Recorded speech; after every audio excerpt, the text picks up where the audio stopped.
Ta-da! Good morning, everybody. How we all doing today? We are here in Murky Cup Qualifier number 4. My name is Bahamut, and on the left-hand side, we, have the Krankle crew. On the right, it'll be Three-Legged Cat. First best of 3 of the day. We've got 3 best of 3s and 1 best of 5. As the grand finals today will be a best of 5.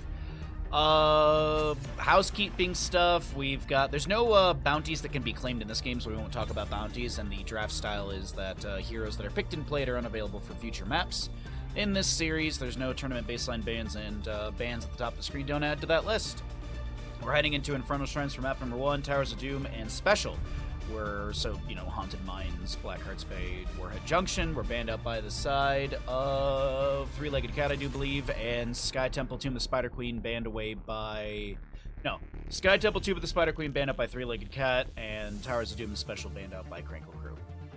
What's up? What's up, everybody? Let's see, what do we got here? Congratulations, Connoisseur, on first. Hello, Saddle. Hello, Lion Lad. Hello, Mel. What's up, what's up? Hello, Ninja. Crush, how you doing? They got you up at ass o'clock this morning again. Woke up at 4:30, took a shower, made some breakfast, chilled out, and here we are. Here we are. Granted, I did snooze twice, so I got up at 5 actually, but still. All right.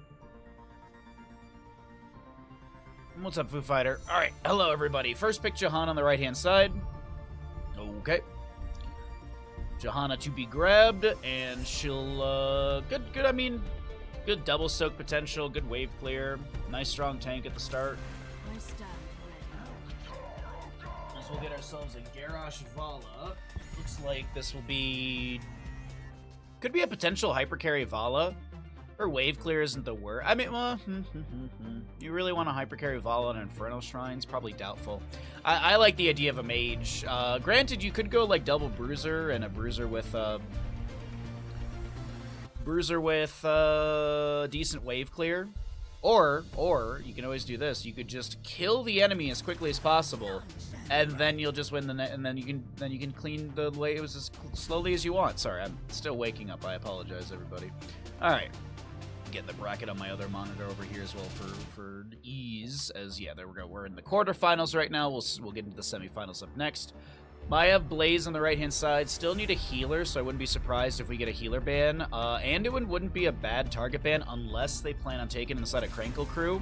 Gonna get rid of that Lucio. Okay.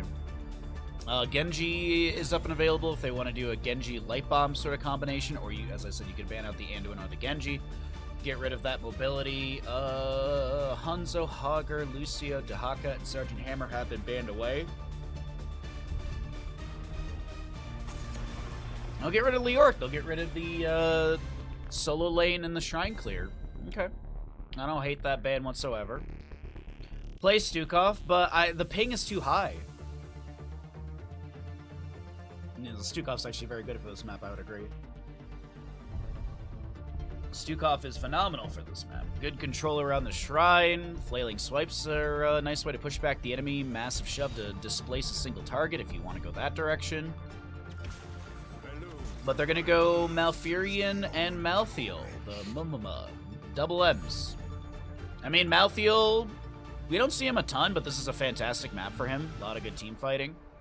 Okay, bud. Alright, let's chill. I know you haven't had a walk yet. Let's chill. Let's chill. So, healer and what? Genji Anduin? Obviously a Cho'Gallagher draft, yeah, absolutely. So we'll have Anduin and Chromie. Okay, so artillery from Chromie. Not going to be looking for Genji to jump in the back line. Granted, Garrosh would have the displacement to maybe throw him away. Malfurion with just a root on the ground, so that's a good way to kind of displace it all. What's up, Kel? How you doing today? Sorry, I am very, very tired today. I'm trying to wake up as quickly as possible. Cleanses for babies. Cleanses for babies. And these are a bunch of babies, apparently. I mean, Flailing Swipes is like a cleanse. It is Hyper Carry Vala. Called it from the start. No, it just, the Malthael and the 4-man is going to be really interesting. At least that's what I expect it to be. We'll see.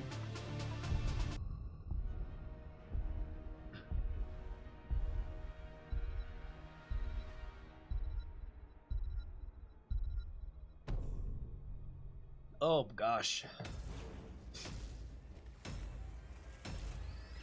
Alright, so. Start prediction. Which team wins Infernal Shrines? We have the Krankles of Krew and the three-legged cat.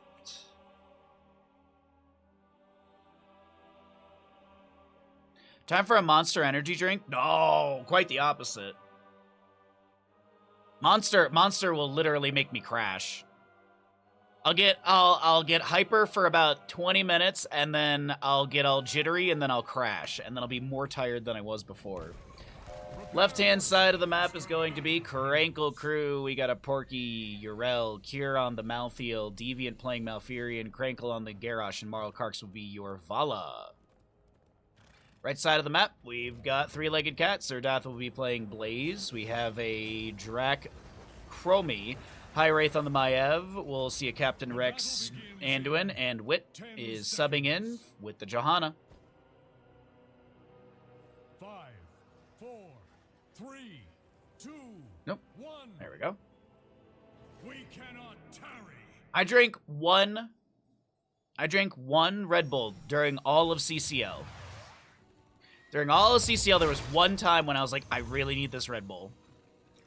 Coffee and Baja. I wish I could have coffee. I miss it. What's up, forget what? Oh, I have a military question for you if you know the answer. But hold on, we got an Umbral Bind to pull Krankle back in. Decent damage onto the Garrosh as he wiggles his way to safety. I noticed that in different movies and media and stuff like that, U.S. I guess military personnel is the right word for it. I've seen them salute different ways. It's like the same salute, but the hand is like, there's the palm towards yourself, there's palm down, and there's palm out. Is that based on like the division of military you're in or something? Or is it just like a... Uh-oh. Chromie getting thrown. She's rooted, and she's booted. First blood does go over to the side of Krankle Krew. Was it a white monster? The Red Bull? Yes.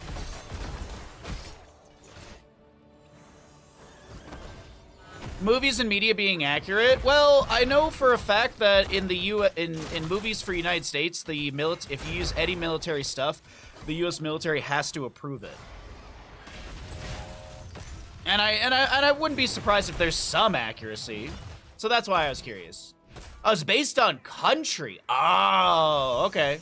There we go. Toss, groundbreaker, root once again.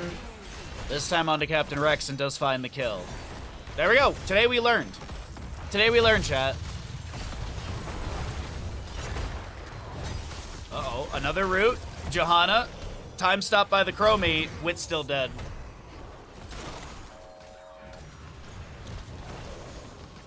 Wasn't there like isn't there like a fun fact about the Hunt for Red October?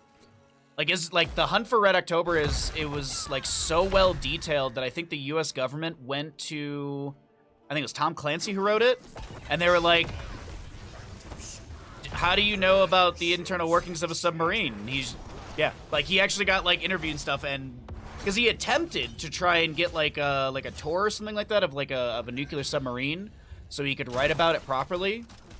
And I don't think he got it, but then he still wrote about it like super accurately. And so the U.S. government was like, "How did you find out?" Now the latter half of that story I don't know, but that's the bit I heard. Most famously not approved by the military, Full Metal Jacket. Really?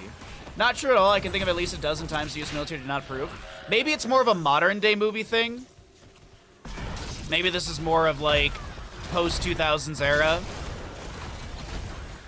But I remember, like, the Battleship movie, like, that had to get approved by the U.S. military, and I think they made changes. But we all remember how Battleship was. We don't, because it was a fever dream, and it was a horrible movie.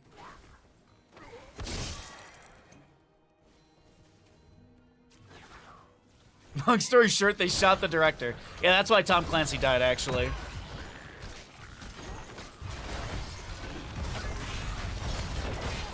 There's going to be a chastise going out. Hold on, we have a little groundbreaker. Oh, is that what it was? It was that they couldn't film on a submarine, and that... Okay, I think that's what... I might be mixing the story up here. Avenging Wrath in. There's going to be a chastise out from Anduin. Hold on. Drac getting a little bit low. Cure jumps in on this battlefield. As our Twitch prediction does have odds. Thank you so much, chat. Appreciate that. I mean, yes, the recruiting movies, though, and the government... Yeah, exactly, yeah. I think that whole thing about the government, the U.S. Army or the U.S. military having approval over things is more of a modern-day thing.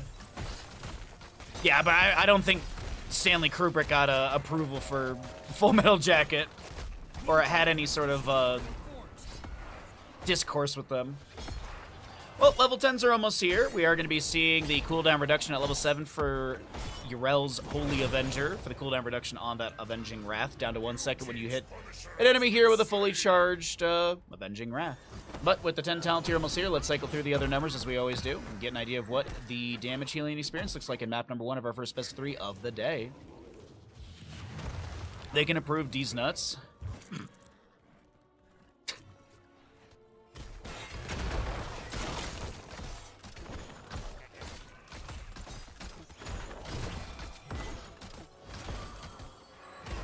All right, camp is going to be finished out here. We'll have bottom lane wave grabbed. Death dealer value right there from Vala, just using that last little bit of... well, I guess it would be the... You have to kill an enemy or a minion or whatever within, like, what is it, 2 seconds of a vault? And you get the reset? I forget.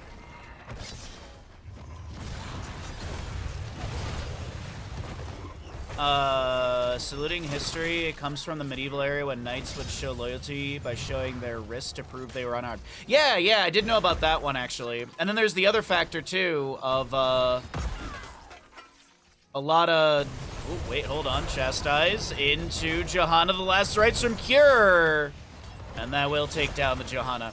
Most greetings within history are based on proving that you are unarmed or friendly. Like the handshake originally was, the gripping of the wrist, and that was to check if the, most people are right-handed, so you grip the wrist. Like if you ever see like the movie 300 is a good example. Like the way that they actually greet each other, it's you're checking for a dagger. Military salute is not only that, but also to most people, most guns are hung on your right. So if you salute with your right, you are also showing you're unarmed. And that you won't shoot someone. That might be also some history from my family in communist Romania, but still. We have the Blessed Shield from Johanna, but this is just a disengage. A Rain of Vengeance to follow up. Vala vaults forward. And it is 1.5 seconds. 1.5 seconds. Oh, Captain Rex in bottom lane. Porky able to get the Avenging Wrath away, but the last rites comes through! And that's a second stack for Cure with his last rites.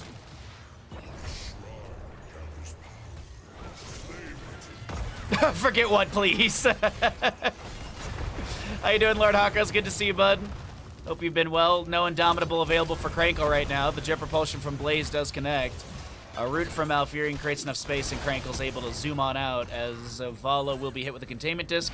I don't think she's too concerned about this. The slowing sands to the side of her as she's able to walk just out to safety.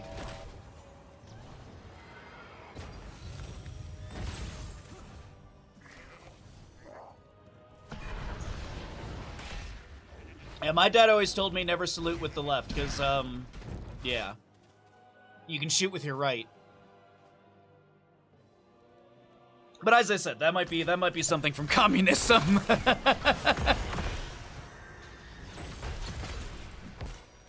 Rabian pulling Porky in. Containment disc, Black Shield, the light bomb is there, but no connection. Jet propulsion from Blaze does connect, and Serdath looking to chase down Malfurion, forcing out the Tranquility as a Warlord's challenge activates, grabbing Maiev. We do have Blaze trying to get away, but the Groundbreaker stalls him out. He summons the bunker. The Leap of Faith was activated, so it's a little awkward as Blaze is going to go down. The Leap of Faith surely would have saved him. And this is going to be another kill for the side of Krankle Krew. 7-0 in map number 1 of our first best of 3 of the day. Just wait till they discover left-handed people, the whole system will fail.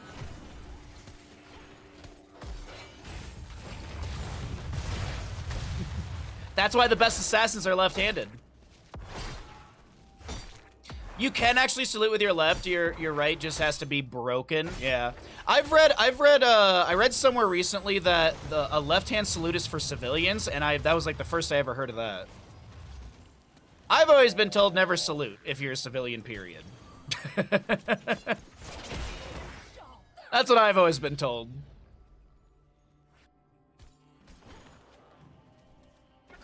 Check out Knock on the Clock. Oh, dude, Lord Hakos, dude, so many people have been talking about that. There's a couple bigger streamers that I watch that they were playing it and talking about it. Some friends have been talking about it. Yeah, I've heard a lot about Knock on the Coffin Lid.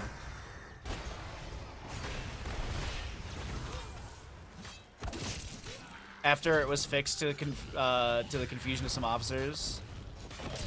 That is the better conclusion? Yeah, exactly, yeah. Just don't salute if you're a civilian. Shake their hand, bow to them, buy them a burrito or beer. Indomitable from Garrosh allows him to back away. Slowing sands of Chromie have been activated and canceled here. It looks like she'll probably reset these in front of the fort front gate, creating a little bit of space, maybe for the ally. Hold on, wait, there's a flank from Urel. The Arch Defender's forced out. We have a containment disc on to Garrosh right now, as we have Punisher moving in beyond the fort front gate. And it's a 2-level lead for our blue squad, who are just absolutely rampaging through our first map of the day.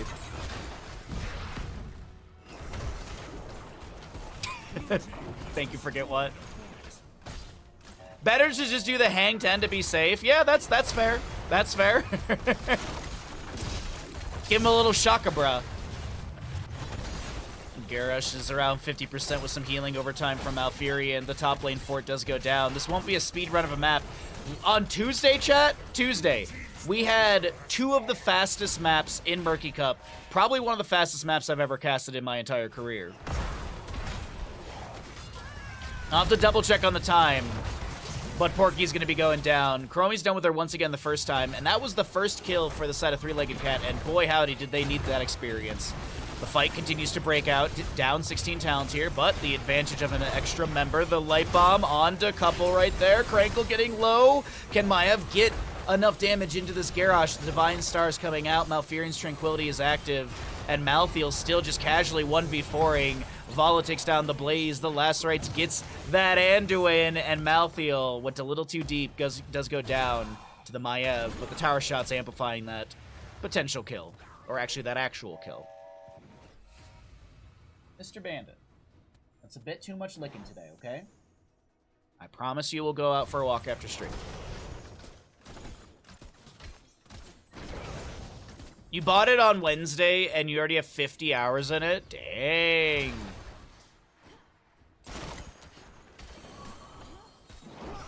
I had dreams last night about Demon Souls and not playing the game, literally talking to Twitch chat. I had a dream that Twitch chat was backseating me in Demon Souls. I woke up today so confused. Porky trying to decide which direction he wants to go, and eventually he does make it out. Alive, of course, but just a little chunked.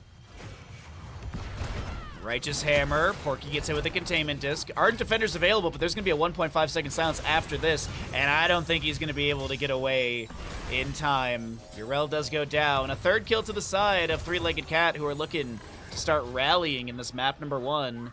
Making it look a lot more of a back and forth here than the one-sided beginning we had from Krankle Krew. Yo, what's up, Ruxor? Good to see you, bud. Happy Saturday to you, my friend.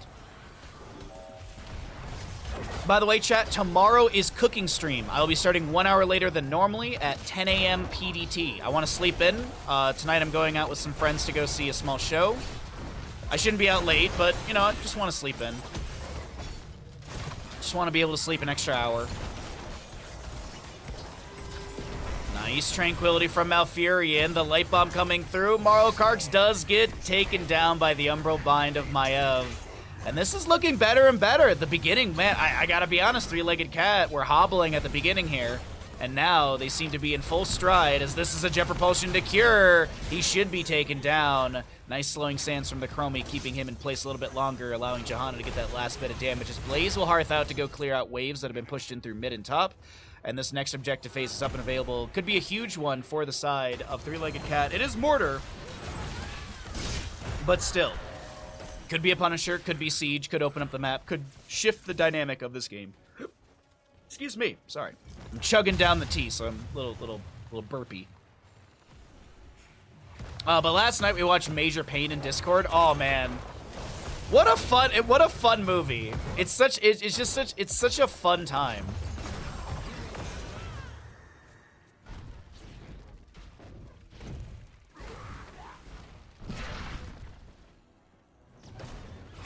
There might actually be a new alert from that movie. Sensitivity. Alright, so Vala with 147 stacked. She's only died once, so lost one bit of the gambit, down to 20%. Johanna being pushed around by Porky. We have Surdath and Tup just soaking up the wave safely. And 39 skeletal defenders on the right-hand side. They just need, like, one Condemn or Spirit of Vengeance to hit or a Shield Glare to steal one. There's the steal from the Shield Glare. Rain of Vengeance. Oh, Leap of Faith. Last rites. Oh, my God. No way. My gosh. Absolutely punitive in that moment. Johanna steps up for a Shield Glare, uses 2 to try and take out a Skeletal Defender, gets the objective, gets blown up after the Iron Skin expires. Anduin gets the follow-up dive onto Anduin, takes him down. Man, oh man, that might have just been what seals the deal for map number 1. As Krankle Krew move into mid lane, trying to take down this fort here, or this keep. Pyromania activated by Blaze. The bottom lane fort does go down. Punisher on 57% with a decent wave behind him. Couple low members on the right. Vala vaulting forward. Tons of damage into Chromie. She time stops just as Urel's Avenging Wrath was gonna connect. But the keep goes down in mid. The core shielding is starting to drop. The minion wave has arrived. There is a Punisher pushing bottom, but it's not like they're gonna be base racing right now. Vala gets some damage onto the core. I believe she's Farflight Quiver level 20. We'll check that in a second. Self-cleanse on a Malthael, but the Blessed Shield follows up after the Jet Propulsion from Blaze. As we do have the Umbral Bind pulling him back in. The last rites. Vault of the Wardens avoids that kill. High Wraith is going to go back to the Hall Storms. The Light Bomb from the Anduin. No 20 talent. And actually 20 talent here just rolling through off that Malthael kill. And this bottom lane Punisher with the minion wave should take down Keep. This is actually humongous for Three-Legged Cat as they've held on through mid lane. 85% HP remaining on their core. Man, oh man. Well done. Good hold, good fight, good potential comeback. But we're not going to call it yet. Garrosh is anchoring in the bush. She's going to find a Chromie. She's going to time stop. Still getting thrown. Groundbreaker, Rain of Vengeance, Leap of Faith, Warlord's Challenge, and she is dead.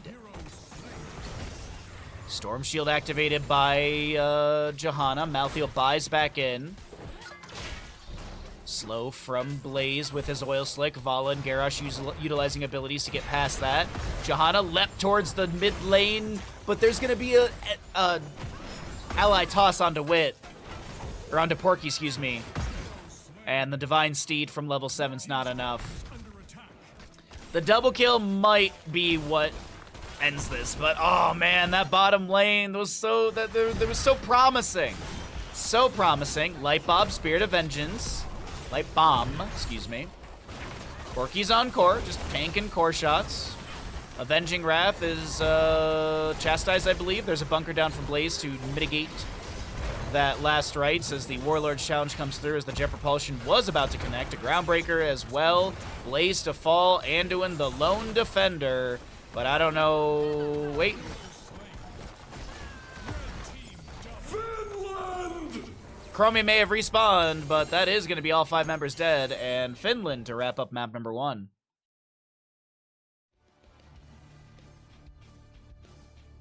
I really got to go to the dentist. My Got some, like, small toothaches on the left-hand side of my jaw. But it's never consistent. Like, it's not, like, consistent pain. It's just here and there. So, I don't know. I do brush and floss. Anyways, we are 21 subs away from our sub goal. If you'd like to hit that sub goal, it'd be much appreciated. Every little bit is trying to find a different word than appreciated, is well thanked. But either way, if you would like to subscribe to the stream, be sure to do so. Be sure to follow as we're going to go ahead and roll out some ads and get ready for map number 2. Welcome back, everybody, into Murky Cup Qualifier number 4. My name is Bahamut. We're here in the quarterfinals of Krankle Krew versus Three-Legged Cat, and Krankle Krew had a pretty dominant start to Infernal Shrines. We're going to be heading into Battlefield of Eternity. This will be first choice or first pick coming out from Three-Legged Cat, meaning the map pick priority was from Krankle Krew. Battlefield of Eternity being map number 2, so we keep it thematic and Diablo style. This is going to be similar playstyle in draft. We do need to race down the Immortal. You need a bit of wave clear, but team fighting is going to be key and critical as well. I feel like I had something to note, but I'm just blanking on it, so whatever. Let's keep going here in this best of 3 series. First best of 3 of the day. We got 3 best of 3s and a best of 5 for all of you. Some great content, and I hope you're all ready for a wonderful Saturday of casting Here's the Storm. Also, Nearfax, thank you for the follow. I appreciate that. Welcome to the stream. Cheers, bud. Sounds like big propaganda from Big Grape.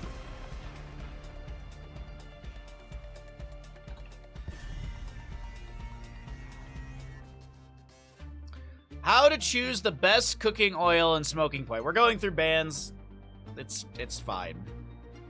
Health food stores. So there's avocado, grapeseed, sesame, hemp seed, flaxseed, pumpkin seed, walnut, coconut, etc. There's a lot of them out there. The smoke point for an oil is when it reaches its burning point, when it stops simmering and starts smoking. The smoke point varies greatly among oil, ranging from less than 250 Fahrenheit to more than 500 Fahrenheit. So there you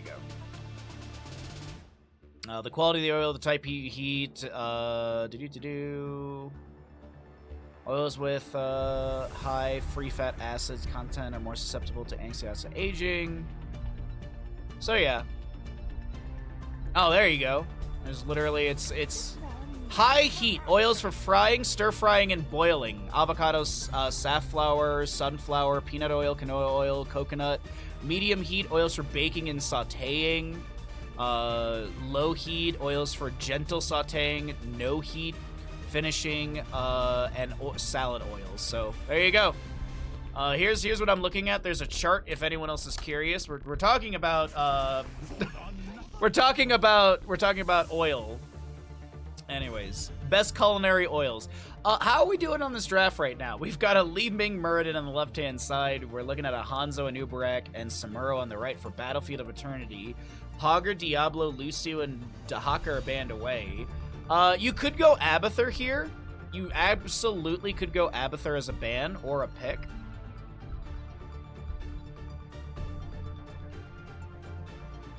Rapeseed flower? Never heard of that before.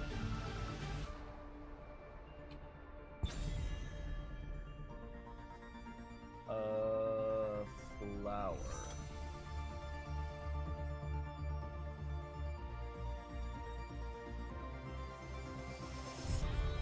Yeah.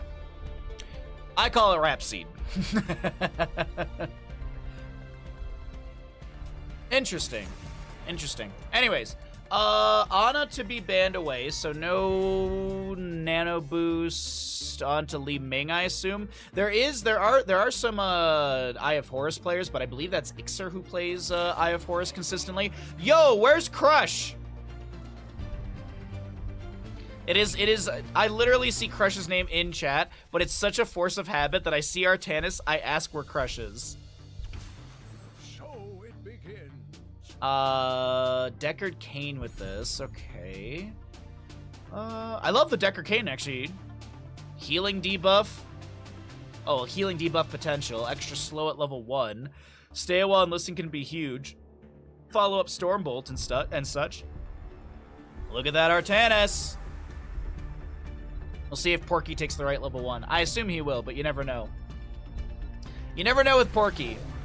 All right, so no Abathur. They will go Thrall, and we do see a Brightwing. The question is, will Brightwing be going into Hypershift level 1 still, or is it going to be the Greater Polymorph? We've been kind of seeing a flip-flop between the two. Deckard Cain, yeah. I love Deckard Cain, man.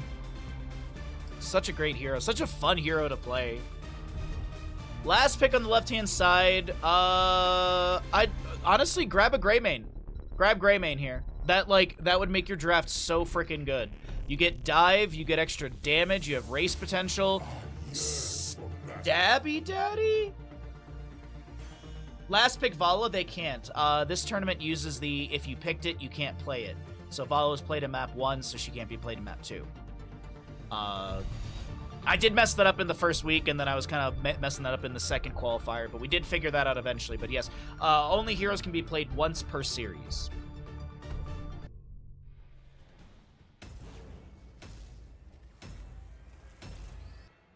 Oh, what's going on? I guess it's just a DC. Oh, swaps got messed up. Okay. So swaps got messed up. Okay, no big deal. No big deal. I remember when someone picked Artanis for the first time in CCL and proceeded to completely int their build and lose 10 minutes. Yeah, that sounds about right.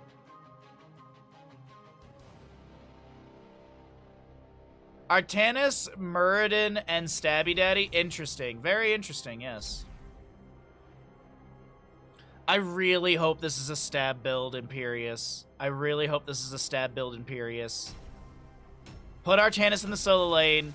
Put Imperius in the core 4. You go stab build, you win the game. I'm telling you, chat.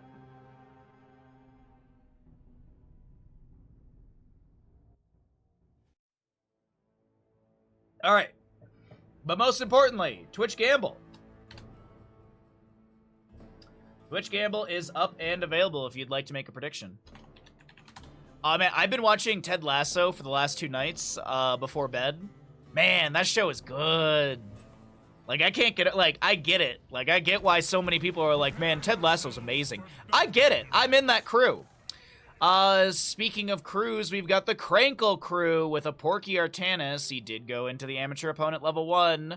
We'll be seeing Cure on Imperius. Come on, Cure. I know you can do it. I know you can take that Q at level 1. Take it. You know you won't be disappointed. Marl Kark's playing your Li Ming. Krankle on the Muradin, and Deviant will be the Deckard Cain. Right side of the map, we're looking at Three-Legged Cat. Serdath is going to be playing the Samuro. We're looking at a Captain Rex Brightwing. I'm sorry, Crash Lightning Thrall? Hi, Wraith, what? Anubarak will be played by Wit, and Drac on the Hanzo. Cure, why? Why? Why? You're in the 4-man. Why would you need 2.5% of the damage? Why? If you don't know what I'm talking about, as we have a bit of a lull at the beginning of the game here.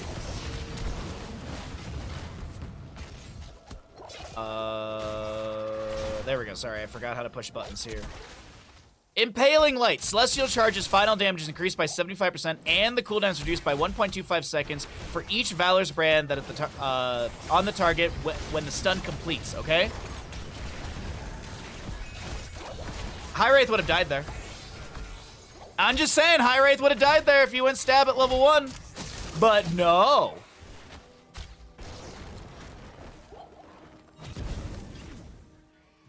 You're going to get some Warcraft 3 Direct Strike while Battlefield goes... Warcraft 3 Direct Strike? I thought Direct Strike was a StarCraft 2 custom game. There's a Warcraft 3 Direct Strike? Oh, Hanzo. Oh, Hanzo. He can't get the last bit of damage onto Cure, and Cure is actually going to double back for that potion. Drac wants the scatter. He won't get it and does go down. That's a reset for Li Ming. How unfortunate. The double kill does come through, favoring the side of Krankle Krew. Let's see what we got here. 4 stacks on Crash Lightning Thrall. Why isn't... I know we can't do bounties in the quarterfinals, but why isn't Crash Lightning Thrall like a bounty? We got Hypershift level 1 still, even though it was nerfed down to 4%, 0.5 seconds of a cooldown. Samura with the mirror images, the Way of Illusion, level 1, 14 out of 40 stacks. Actually picks up another one right there. Oh, yeah, it's not quite balanced, though. Interesting, yeah. That must be new. That must be new for Warcraft 3 Customs. Oh, man. I go through these, like, small, like, I don't know. I'm trying to find out the right word for it. Every so often, I re-download Warcraft 3, and I'll play Warcraft 3 Customs for, like, hours after stream. And then eventually I uninstall it, and then I don't touch it for a few months, and then I'm getting that itch again. Like, I'm getting that itch to play Winter Mall and stuff. Like, tower defense games. Oh.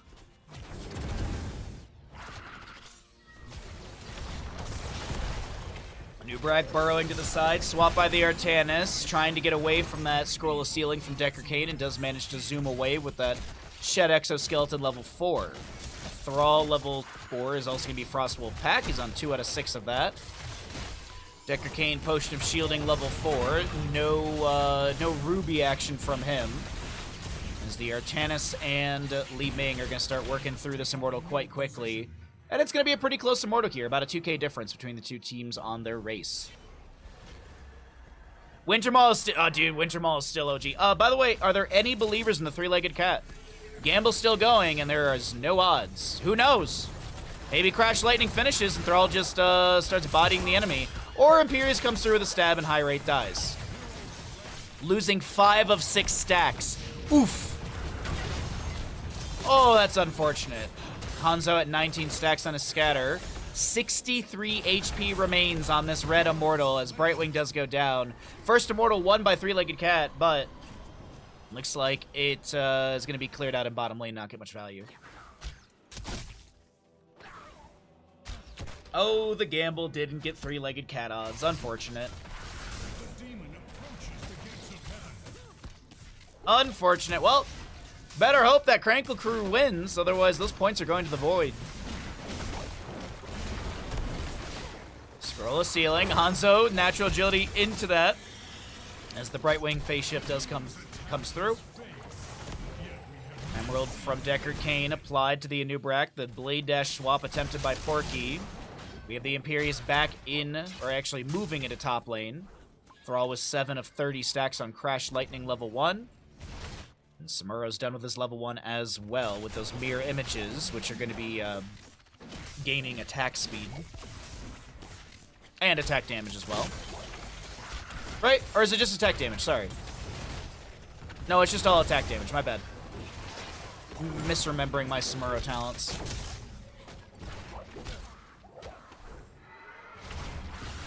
Well, it's 4-0 for our kills. Thrall gets his 8th stack on Crash Lightning. Hanzo's done with Simple Geometry. Murding comes in with the Stormbolt into the Celestial Charge of Imperius, but the Soothing misactivated by Brightwing. Cleanse away any sort of CC, and Thrall will not go down. Trying to still work through those level 4 stacks. Does pick up a double right there off of the Murd and Li Ming. Stab from Imperius. Scroll of ceiling from Decker Kane, and Li Ming with the big old burst, and he's going to be taken down. Give me a second, chat. I really need to blow my nose. You might be able to hear my allergies. Sorry.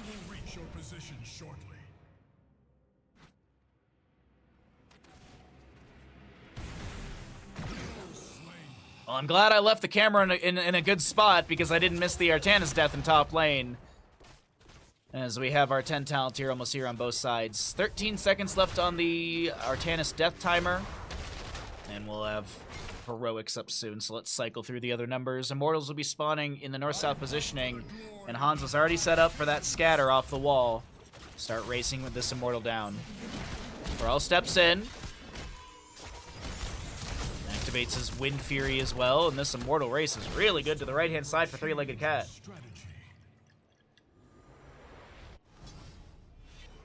Okay, sorry, thought my mic was still muted. What are we getting? Wrath of Angiris, the Stay While and Listen, Suppression Pulse, Wave of Force. Is it a Haymaker? It is a Haymaker for Krankle! Right into the loving arms of Li Ming and Decker Kane as the Celestial Charge from Imperius comes through. Thrall losing his stackage once again on his level 4 Frostwolf pack. How unfortunate right there.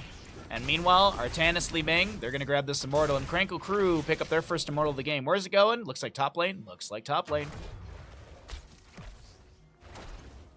You love to see more and more Haymaker lately. Blink Keel, Dragon's Arrow, Illusion Master. We've got the Cocoon as well as the Sundering for Thrall. Stormbolt, but that ain't the real one. That ain't the real one. Now this is pod racing. So, as we head into top lane with the Immortal, it's going to lose its shielding. We do have Decker Kane scroll a ceiling for a little bit of zoning while we have this push continue into the top lane. Blade Dash from Artanis gets the Phase Prison onto High Wraith, immediately activating that Sunder. Here comes a Nubrak burrow in. Stay well and listen from Decker Kane. But Thrall is still behind. Lands a huge Frostwolf pack, or Feral Spirit. Currently at 5 stacks. Another Phase Prism. Can Thrall get the finished stacks on his Feral Spirit before he dies? He does get that thrown out. He does get the stackage, but unfortunately Li Ming will be able to pick him off. Nicely done. 17 stacks for our Thrall right now on his level 1 Crash Lightning. Working his way through that. Muradin Dwarf tosses in, looking for the Stormbolt, but can't find anything onto Hanzo as the Wave of Force from Li Ming connects. There's a Haymaker. Hanzo trying to find a disengaged direction. Granted, the enemy team is, that phase shift from Brightwing was almost enough to allow Drak to combo into Li Ming and take her down, but Li Ming, Markarks blinks away and will not be taken down. Brightwing does float over to the safety side of her map.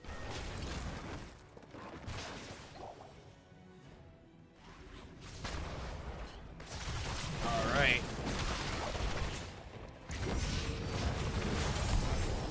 A Celestial Charge attempted, but there's a root from Deckard Cain that comes through. The Haymaker onto Brightwing. That's Thrall going down. Deckard Cain inside the Cocoon. Imperious gets that potion. He won't be picked off. And our third Immortal phase will be spawning soon. Suppression Pulse in bottom. And Porky gets revenge for earlier. Artanis finds the kill at bottom lane. As we take stock of top siege, this is going to be the fort falling. Hanzo trying to focus some scatters, but no value to be found. Muradin just wants to guarantee this. He doesn't think the minion wave's going to finish this out. The Stormbolt will get it.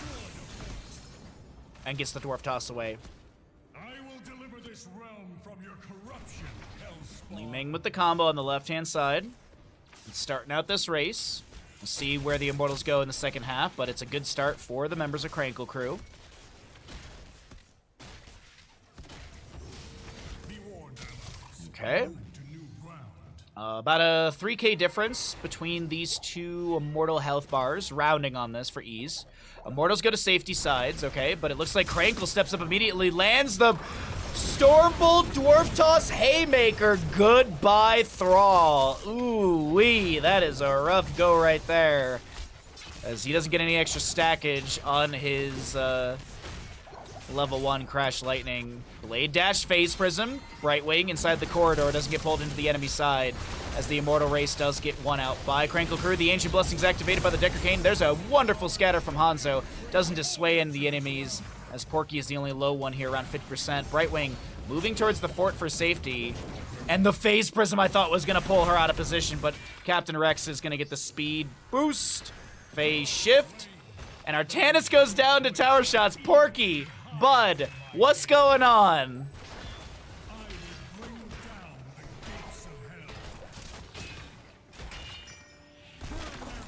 hell. 12 overkill. I bet Porky was in comms like, nah, I'm good. Trait will kick in, I'm good.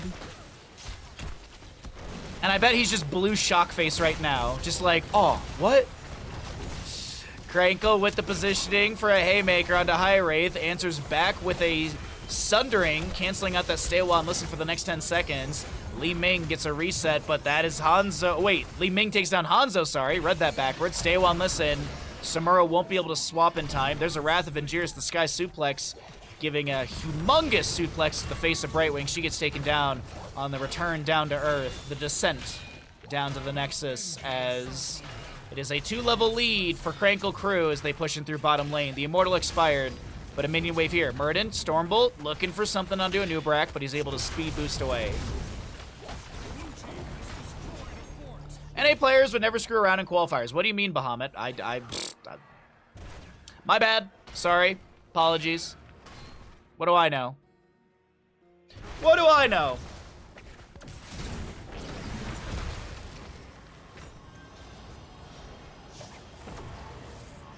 So, 20 stacks on Crash Lightning. I assume Thunderstorm level 16. I mean, if you're gonna get prioritized bounces to heroes, and then Thunderstorm is literally using Q on heroes and swapping them around for extra damage, then I absolutely think you should go Thunderstorm. But we'll see. If we even get to that point in the game, it's a level to go, but one really good team fight for the side of Krankle Krew. They end through bottom. Death timers are, I believe, long enough. The damage is really available. That's Murky going in.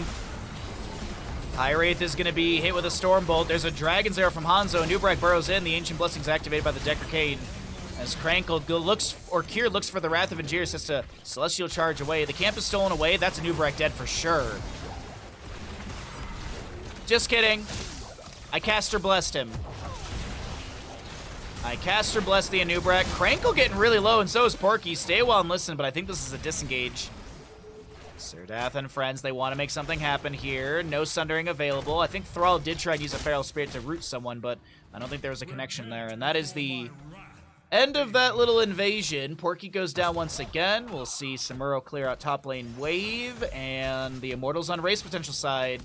No Artanis this time, so maybe, just maybe, Three-Legged Cat can have an advantage getting into the mid phase. Doesn't look like it. 2K difference. Oh wait, no, actually, yes, sorry. Immortal, little backwards on the Immortal there. Cocoon onto Li Ming is huge right there. Haymaker from Murden pushes Wit away, followed up by the Celestial Charge. Wit with a sliver of HP gets taken down by Imperius, his last bit of auto attack damage. Imperius finds the kill onto that Thrall, who gets the 25 stacks, and I don't know about this Tempest Fury, really?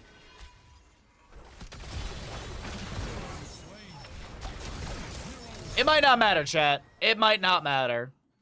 It probably doesn't matter, because that is going to be everyone but Samuro dead. Samuro head towards top. He's going to Hearth out, and by the time he gets back to the Hall of Storms, he's going to discover that the Nexus or the core is starting to fall rapidly. As the catapults are going to be distracted by that side tower on the left side of your screen. Samuro, Serdath is going to save his KDA, I do believe. Nubrak has respawned. Wrath of Angiris is like on a 10-second cooldown or something. I heard the I heard the sound of it, but now it's on 5 seconds. Weird. Anyways, GG, well played. That's a quick 2-0. It's a quick 2-0, and the one believer in Krankle Krew gets your points returned. Nice job. Nice job, Li Ming. Very nice. Very nice. Very nice.